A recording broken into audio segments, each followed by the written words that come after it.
history to the camera. Okay, so what happened was,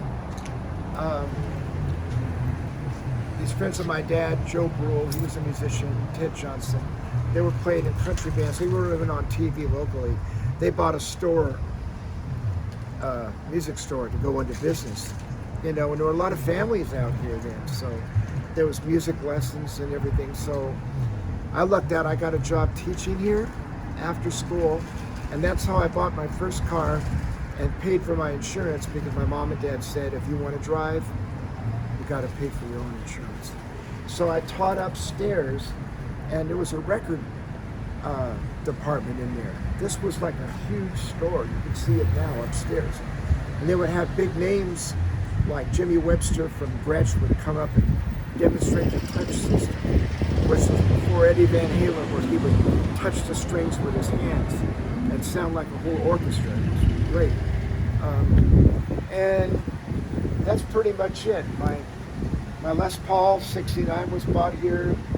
I'd bring all my stuff to repair here, because Chuck Martin was, and still is, the repair guy here.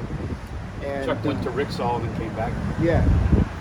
Chuck went to Rixall, then he went to ABC Music, where we were today earlier, and then he came here to work for this guy named Doug Lee.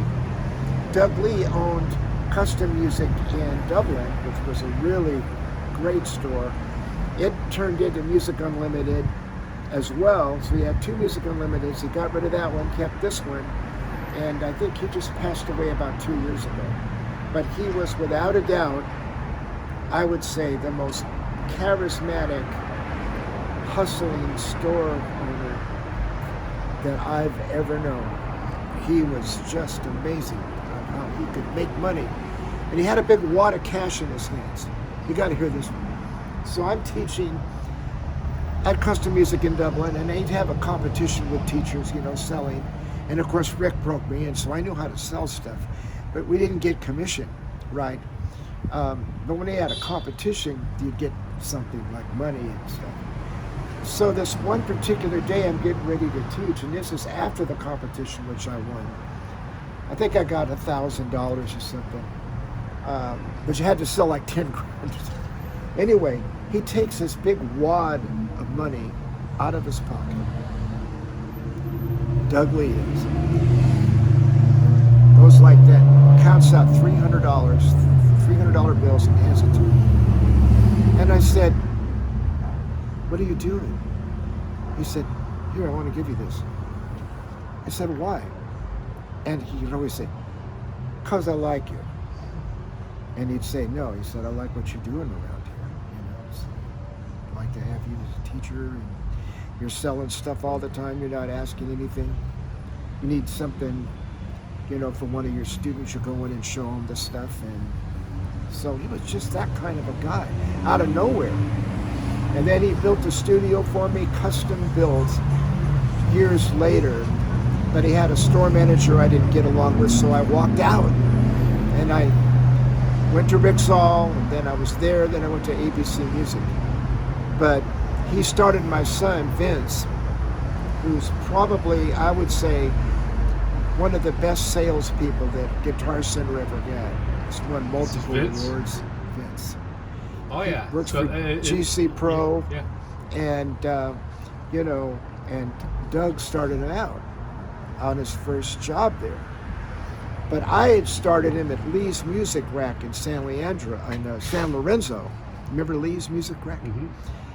And yeah. I was managing and I remember Leo's, and Yeah. Medicetti's, Yeah. and Spitzer's. So what I did was I put Vince behind the counter, showed him how to fill out a receipt, showed him how to go over and show people stuff. And he caught on right away. He was amazing. So he was amazing when Doug got him, because he was, you know, just really good at what he does. The unfortunate part for Doug was he didn't work it out with him, and Vince went to Guitar Center because he could have made him a whole lot of money, and he always admitted that. But Doug Lee was, without a doubt, the most successful music store owner this place ever had, this area. He was just quick, just witty and smart, man. and I think he was half Asian. He was a Eurasian. Uh-huh. And you couldn't tell it right away looking at him. He was like a little short guy with gray hair. He was prematurely gray. But man, let me tell you right now, he went to the flea market years ago and he'd buy a bunch of broken up guitars, fix them up, go to the San Jose flea market and make a killing on the weekend. So that's how he fueled his empire, which was 2 music stores. And I mean, most people would tell you got to be crazy to own a music store, you know. But he knew how to do it, man. And this was, you know, I never taught here again after I left in high school. Because I was doing concerts and stuff like that. I wanted to be on the stage playing. And being in a small room all for hours and hours like that wasn't what I wanted to do as a kid. A restless teenager, if you will. That's what made the rock and roll, the restlessness. Portia, Yes. can you get a shot of Jim and I? Jim, from on that side so you can get the title in there.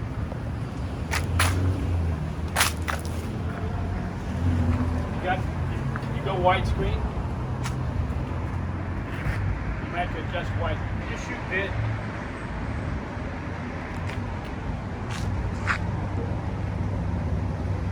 Okay, go ahead.